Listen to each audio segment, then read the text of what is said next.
Watsho nomthwakazo omuhle siyalamukela njalo kwesinye isiqephu sethu sezindaba kumsakazo we-Citizens Movement Radio. Namhla kungolwesibili 4 kuLwezi ngomnyaka ka-2025. Indaba lizethulelwa nguKhethiwe Chuma. Kwesihamba phambili namhlanje, inkululeko engaphansi kwencindezi kuzwekazi lase-Afrika, kusho uMongameli uChamisa lapho ekhuluma ngelizwe laseTanzania kanye lokhetho kunhlanganiso ye-SADC. Amalunga enhlanganiso ye-SADC bephule imigomo yabo abayifakayo ngokuyahlanganyela ekugcotshweni kukaSuluhu, kusho uMahere.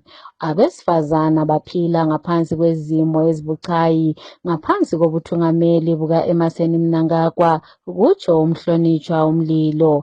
Ake sikhangele indaba zethu ngokugcweleyo.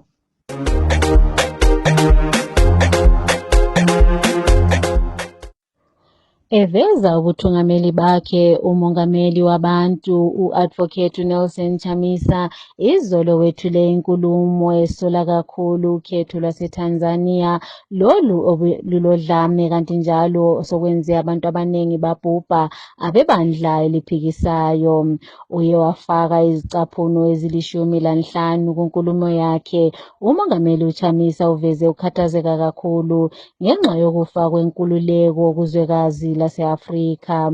Ukuze asincedise ukuzwisisa inkulumo kamongameli uChamisa, siye saxoxisana losomlomo webandla eliphikisayo uPromise Mkhwananzi osiphe lokhu.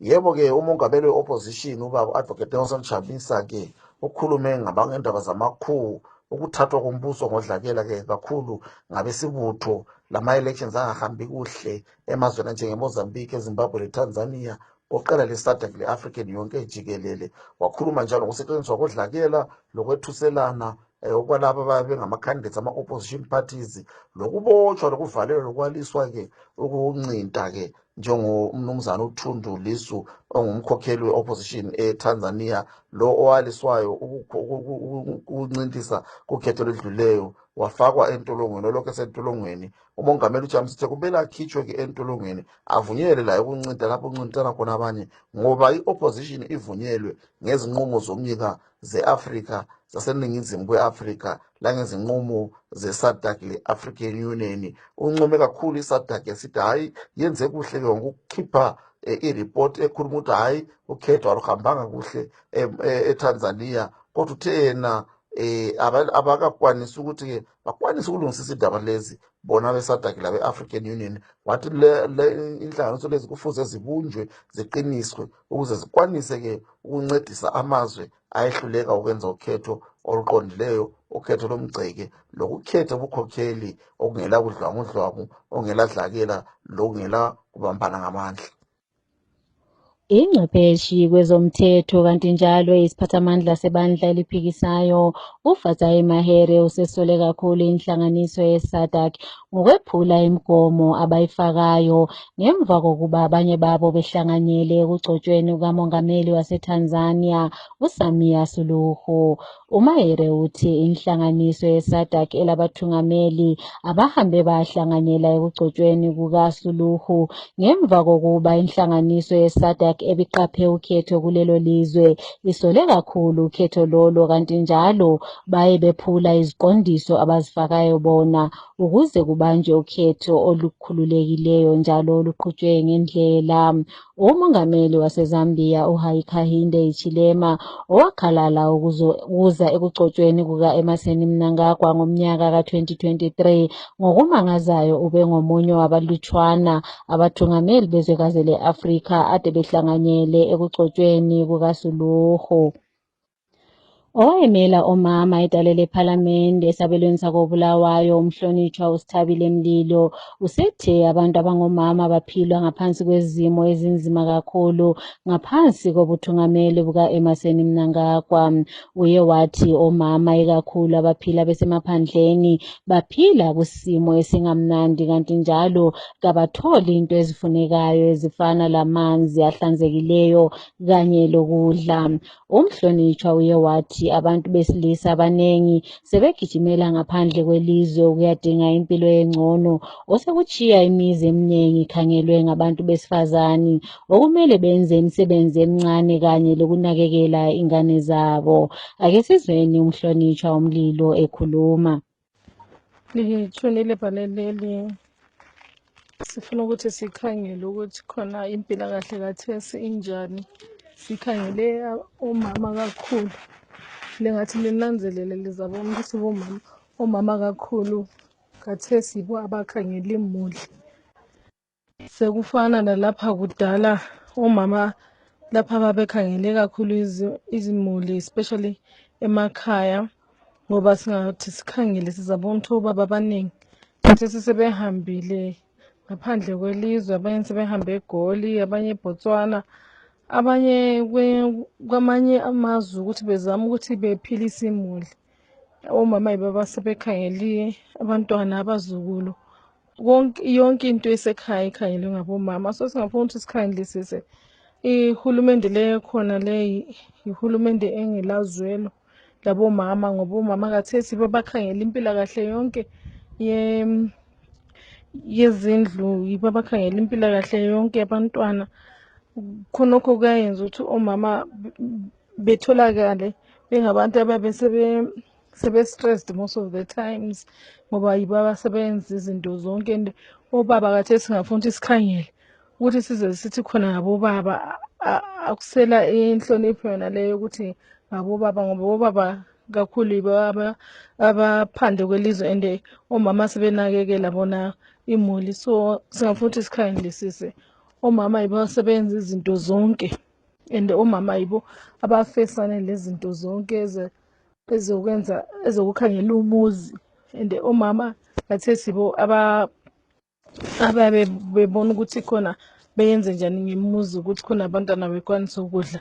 And kathesi akula msebenzi yokuthi omama bengayenza, akula lutho olungancedisa omama kathesi. So omama nxa sikhangele kathesi le hulumende lo khona, hayi omama kathesi basenkingeni sibili, basenkingeni enkulu kakhulu. Kulomqhekezo kubandla elibusayo, umsekeli kamongameli welizwe uConstantino Chiwenga obehlanganyele ekugcotshweni kukaSamia Suluhu izolo uthe phenduka enkundleni yendizamtshina yeRobert Gabriel Mugabe uye watshela intatheli zindaba ukuba isimo kwele Tanzania sibucayi. Kolunye uhlangothi umongameli webandla lezanu PF lo obusa ngodlakela uEmerson Mnangagwa uye wethula inkulumo ehalalisela uSuluhu ngokunqoba kwakhe. Ephikisa inkulumo kamqhathi wakhe, uChiwenga uthi sikhona isidingo sokuba kuxoxiswane kwele Tanzania njengoba ilizwe leli libhekane lenxushunxushu enzima kwezepolitiki. Kusenjalo isiphathamandla sebandla eliphikisayo uSeneta uJemison Mthimba usethe inhlanganiso yeSADC kumele yenze lokhu ekwethule kumbiko wayo mayelana ngokhetho lwaseTanzania lolu ababelusola. Uye wamemezela ukuba ibandla eliphikisayo laseTanzania kumele liqhubeke lilwela inkululeko yabo kulelo lizwe. Ake simzweni ekhuluma. Fellow citizens, the SADC Observer Mission's report on Tanzania confirms that in most areas, voters could not freely express their democratic will. It found that the election fell short of SADC's own principles on democracy and the rule of law. This is a necessary first step, but not enough. SADC must act on its own findings and withhold recognition of any government born of a flawed vote.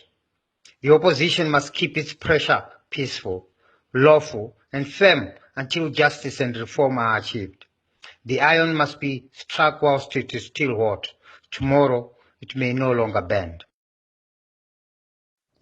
Omela imbizo etalele parliamente umhlonitshwa uKhopani Matsibanyika usethe lolu daba lokuba ibandla lezanu PF kanye lohulumende wabo bebe becasha ngaphansi kwemgoqo yafakwayo soludina kakhulu. Uye wathi inkohlakalo yiyo ephambanisa ilizwe kanye lokuqhutshwa komsebenzi kungatsha zikahulumende hatshi imgoqo.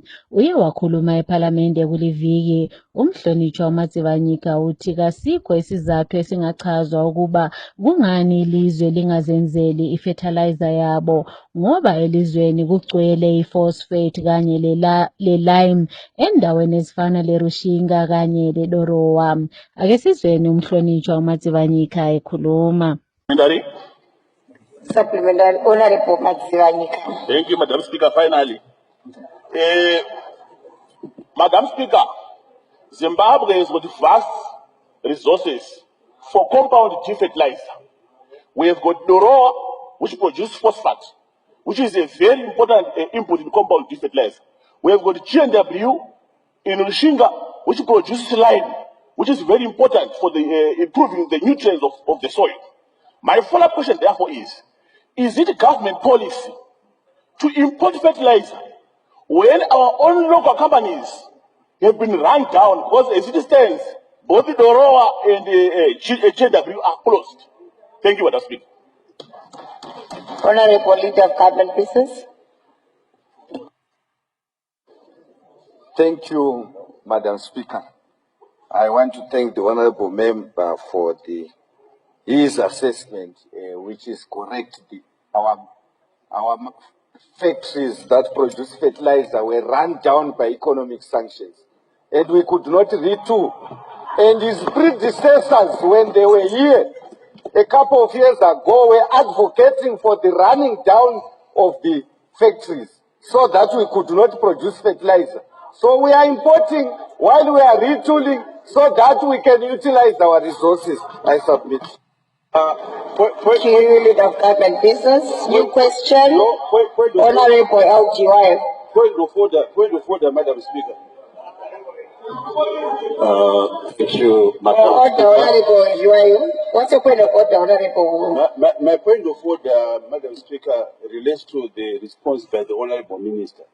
It is on record, Madam Speaker, that our government-owned fertilizer making companies, they've been a lot of looting, with companies importing something which costs 500,000 and charging people 12 million. So for him to argue that it is the sanctions, I think he's actually stretching the truth. Bonke labo ababesebenza ewenela emgodini bezizalwane zaseZimbabwe emgodini yase-South Africa njalo bathola imikhuhlane efana le-TB sebelalo ilungelo lokuyadinga imali ngemva kokuba inhlanganiso yeChiyamiso Trust kanye leNASA benze incwadi yesivumelwano eHarare. Inhlanganiso le eyenziwa ngomnyaka ka-2018 yenzela ukuba ilungisele labo ababesebenza emgodini abaqashwa ngomnyaka ka-1965 kusiya kumnyaka ka-2019. Inhlanganiso ye-Baines Occupational Health Services yiyo eza kukhangelisisa ukubhaliswa lokuhlolwa kwabantu kuleli. Labo abafuna ukuthola imali kumbe labo abashiwa izihlobo zabo ezazisebenza emgodini kumele beze lencwadi ezibachazayo kanye lemininingwana yalapho ababesebenza khona. Imbadalo eza kusukela emalini engange-12,000 rands kusiya kumali engange-560,000 rands le eza kuhletshunwa ngomnyaka, kanti njalo inhlanganiso le iza kusebenza kuze kuphela umnyaka ka-2031. Ake sizweni ukuba luza kusebenza njani lolu hlelo ngaphansi kukasomlomo wale inhlanganiso uLusanda Jiya. uLeonard Gwaze ongumzukulu kalo wayenyanga edume kakhulu uSekurundunge udlala indima ebalulekileyo kakhulu kwele Zimbabwe ekugcineni amasiko kanye lokusebenzisa imithi yesintu lokukhulumisana lamadlozi ukuze elaphe abantu abasuka kundawo ezitshiyeneyo empilweni. Umsakazo weCitizens Movement Radio ngentetheli izindaba yethu Langton Mwanaka basinike lokhu. Sekurundunge is making waves with remarkable abilities to cure ailments and other guidance to those in need. He helps people from all corners of the country and those in diaspora, from chronic illnesses, marital problems to recovery of stolen goods and spiritual afflictions. For Sekurundunge to help, all he requires is the person's name, surname, and totem. Then he uses a mirror to solve one's problems. Sekuru Ndunge, can you tell CMR listeners about yourself? Alright, zita rangu ini ndonzi Leonard Kwaze. Tinobatsira matambudziko akati wandei kusanganisira nechivanhu. Zvimwe zvacho ndichisanganisa nenyenyedzi nomwe wangu utsvuku. Tinodzora zvinenge zvabiwa, tinoita zvenyuchi. Tinobatsira vanhu vakawanda chero vari kunze chaiwo. Tinobatsira munhu ari ikoko kwaari ikoko. Tichimubatsira zvinhu zvake zvichiita. Vaya vanoda vane matambudziko musanyare ndibatei pamacontacts angu ndikubatsirei maproblems enyu anopera. Zvimwewa ndingati ndinogona zvese, zvimwe zvinorambawo hazvo asi zvizhinji ndinobatsira zvichitobva zvatoita. Munobatsira maproblems akawanda. Pakangondipa zita nesere nemutupo wako totoenda pagirazi pangu ndakutotanga kutokubatsira. Tinokubatsira zvichitobva zvatoita. Vaya vane maproblems itai kuti mubatsirike ndikubatsirei. Hamungatambudzike, nyika ingatiomerwe kana kutambudzika nezvinhu zvandinogona kukubatsirai. Inini ndiri muzukuru wasekuru Ndunge Let. Ndinokubatsirai maproblems enyu achipera. Ndinokubatsirai maproblems enyu achipera. Vanoda ngavandibate pamanamba angu. Namba dzangu 0774 636 013 or 0714 608 or 0714 606 720 0714 606 720. Janet 1 the bad 0774 636 013. Tibate pamacontacts angu yaya munobatsirwa ari paWhatsApp. Chero nguva munondibata makasununguka, chero usiku munofona munondibata, especially yekunze ndinotobatsira vakawanda zvichitoita. Kana utonzi wabirwa motikari ndinokubatsira zvichidzoka. Tobatsira zvichidzoka. Ini ndakabirwawo mari. Ndanga ndakachengeteswa mari yanga yakawanda, yanga iri mari yeround, yanga iri about 1.5. Mari iyoyo ndakanga ndatoishaya, saka ndakazoendawo kwasekuru. Sekuru vakaitawo kuti zvinhu zvangu zvidzoke, mari yangu yese yakadzoka yakakwana. Munhu iye akauya ari ega, akadzoka nemari iyoyo ari ega achitofamba akazara nyuchi. Ndoda ngotendawo kuti sekuru vakaita kuti mari yangu idzoke. Kana ndichingokurudzirawo kune vamwe vanodawo kubatsirwa, munokwanisa kubata sekuru, vanokubatsirai zvinhu zvenyu zvese zvinofamba zvakanaka. Umsunguli webandla le-Prophetic Healing and Deliverance Ministries uWalter Magaya owetheswa amacala amahlanu okudlwengula kanye lokukhwabanisa namhlanje uye wavalelwa njalo icala lakhe ladluliselwa phambili mhla zili-13 kuyona le inyanga. uMagaya wetheswa amacala okudlwengula abafazi ababili phakathi komnyaka ka-2013 lomnyaka ka-2018 labo ababengamalunga ebandla lakhe njalo wasebenzisa isikhundla sakhe ebandleni. Kucala lokukhwabanisa aletheswa ndawonye lomkakhe betheswa icala lokuqila abazalwane abakhonza labo izigidi lezigidi zemali lapho babe bathembisa ukubakhela izindlu. uMagaya uye wacebiswa ngumantshi wenkantolo ukuba ayethola isibambiso enkantolo ephezulu. Amapholisa asethe asebophe njalo omunye umsolwa ohlanganyela ekubulalweni kukasomabhizinisi waseRuwa uJoseph Mutangadura. Lo oboshiweyo igama lakhe nguWebster Nawu ohlala kuDustin Road eRuwa. Ukuboshwa kwakhe izolo kubisa inani labantu asebeboshiwe ekubulaweni kukalomlisa ebantwini abayisikhombisa. Ngesikhangele kwezemidlalo. Emidlalweni ye-English Premier League edlalwe izolo kusihlwa, iSunderland iye yabamba njalo kunganqotshwa besekhaya lapho bebengujikilo bhanqa le-Everton 1-1 lapho kuhlohle uGranit Xhaka bese kusithi kulele linye ihlandla kwahlohla uLimani Ndiaye ukuze zibe ngujikilo bhanqa. Imidlalo ye-UEFA Champions League isiphendukile njalo, kanti njalo nansi imidlalo ekhangelelwe ukuba ibe khona namhlanje kusihlwa. INapoli iza kubhekana le-Eintracht, iFrankfurt Park iza kudlala le-Arsenal, i-Atletico iza kudlala le-Union Saint-Gilloise, iBodo Glimt iza kudlala le-Monaco, iJuventus iza kudlala le-Sporting CP, iLiverpool iza kubhekana le-Real Madrid, Olympiacos iza kubhekana le-PSV Eindhoven, i-PSG yona iza kubhekana le-Bayern, i-Tottenham iza kubhekana le-FC Copenhagen.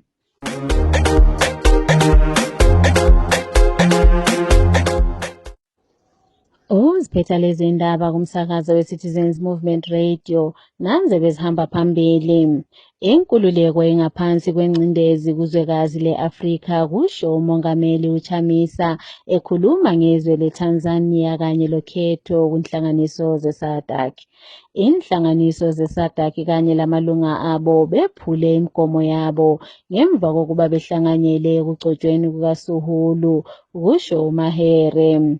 Isimo esiphila omama sibucayi ngaphansi kobuthungameli buka-Emmerson Mnangagwa, kusho umhlonitshwa uMlilo. Siziphetha lapha lezi ndaba.